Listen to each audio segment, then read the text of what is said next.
The weaponization of false accusations. Let's discuss. Good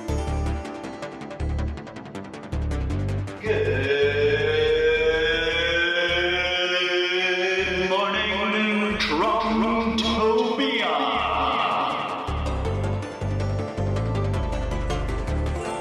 A special segment of the almost daily ZenCast. Hosted by the incorrigible Mr. Zeppo. Let's talk Trump. Let's get right to it, friends. Over the last 30 years, in a slow, gentle, seductive way, there has been a programmatic normalization of the weaponization of false accusations. And it's just being hyper-normalized to the point where it's becoming the default tactic out of a certain demographic.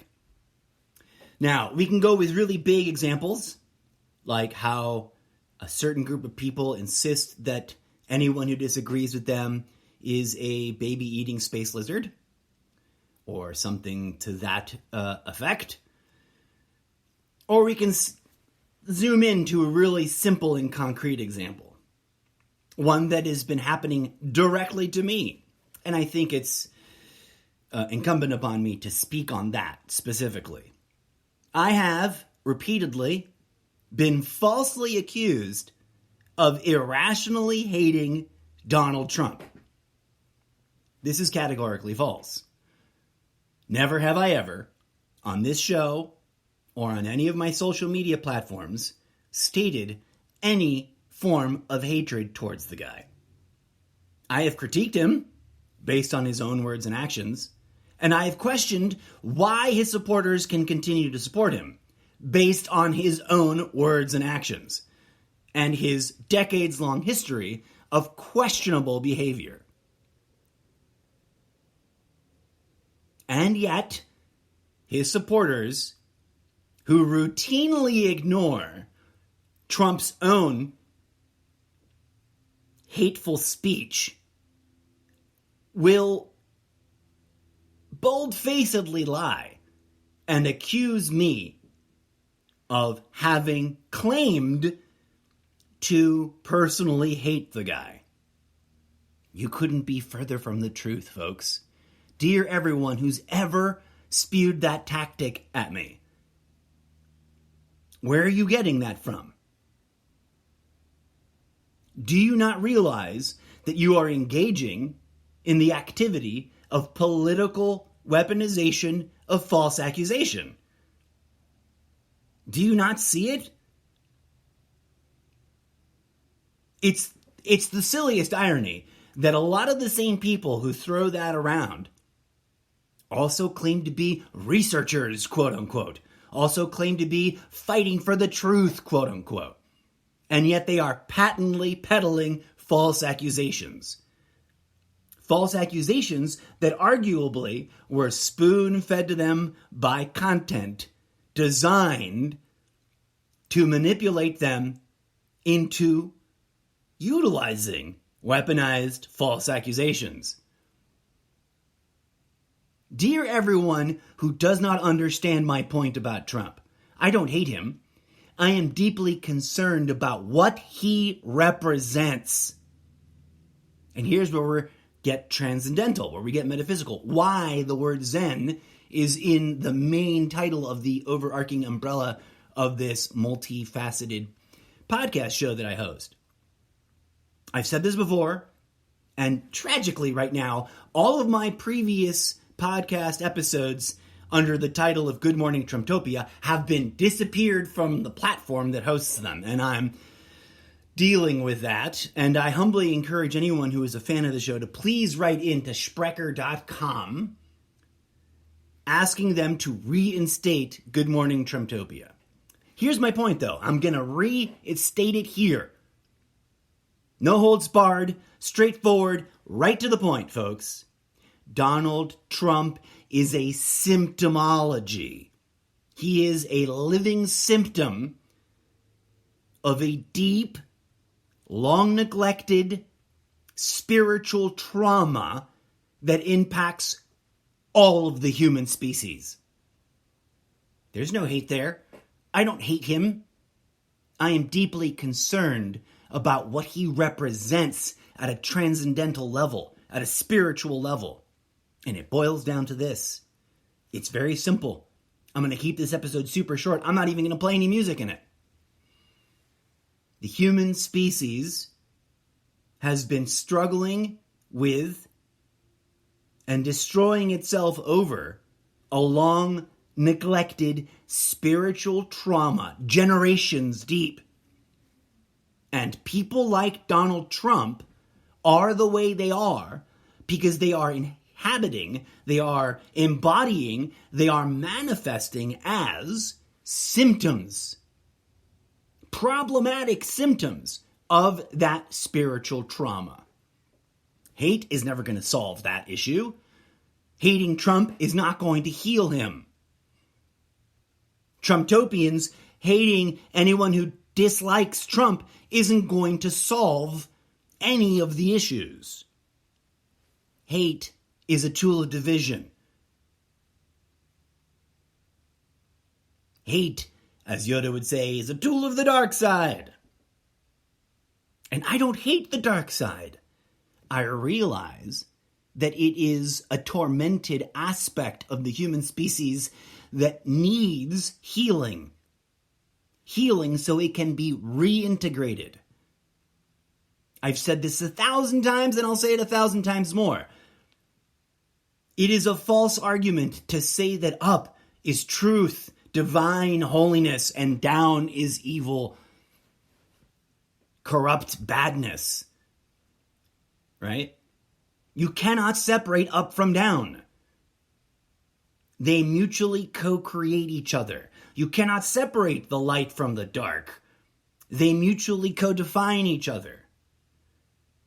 So the idea of hating one another, the idea of fighting one another, because of perceived divisions, which are actually symptomologies of this ancient spiritual trauma that we have neglected and ignored for generations, hate and violence and war, meaningless.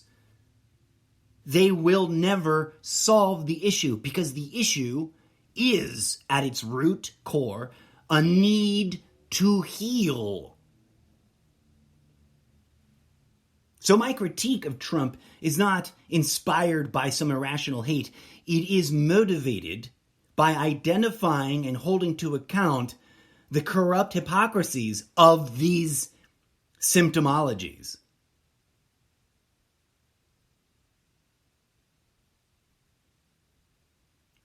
The longer we ignore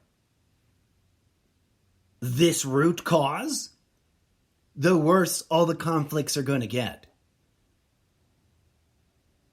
We will never solve the problems we create through corrupt politics with hate or violence. The calling is to heal. And to heal, we must first hold ourselves and each other to account. And that is a painful process.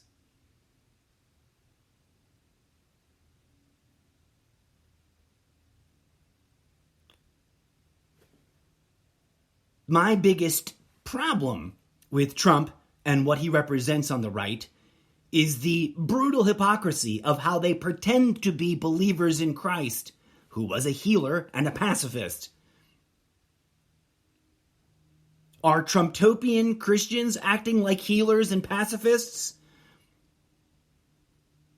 I don't think so, folks.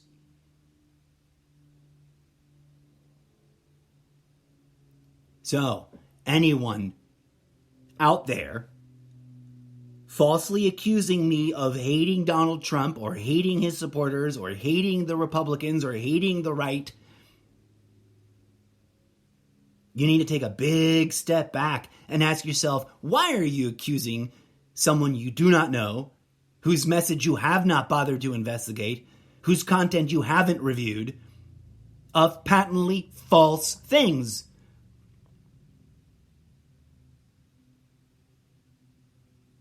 What drove you to that?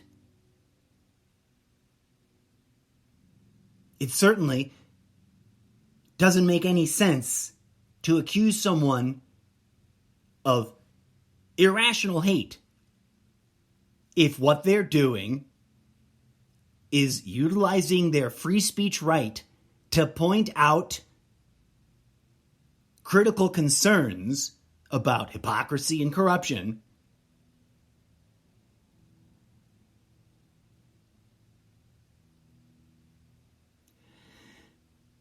I'm sure I'll have to restate this again and again because people will call themselves researchers and call themselves truth seekers and yet regurgitate falsehoods at anyone who doesn't want to blindly agree with the ideology they are clinging to.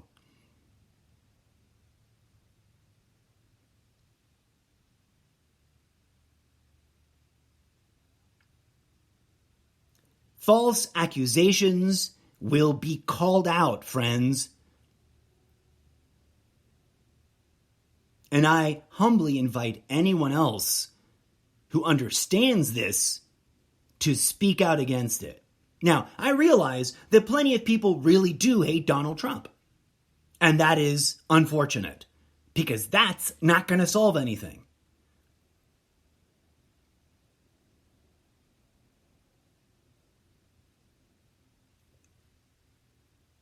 The solution is in transcending the talking points, the political partisanship,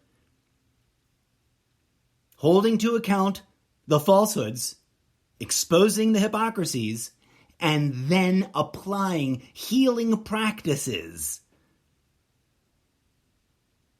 in order to transform conflict into collaboration.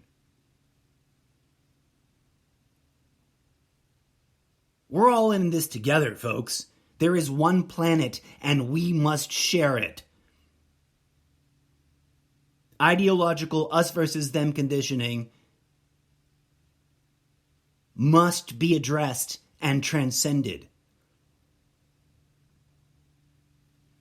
People can accuse me of nonsense that I'm not doing all they want, but it will be called out. For that kind of aggression will not stand, folks. I have no hate in my heart for Donald Trump. I have a deep concern for this human species and the trauma it neglects and continues to refuse to address. And that's what I got to say about that, friends.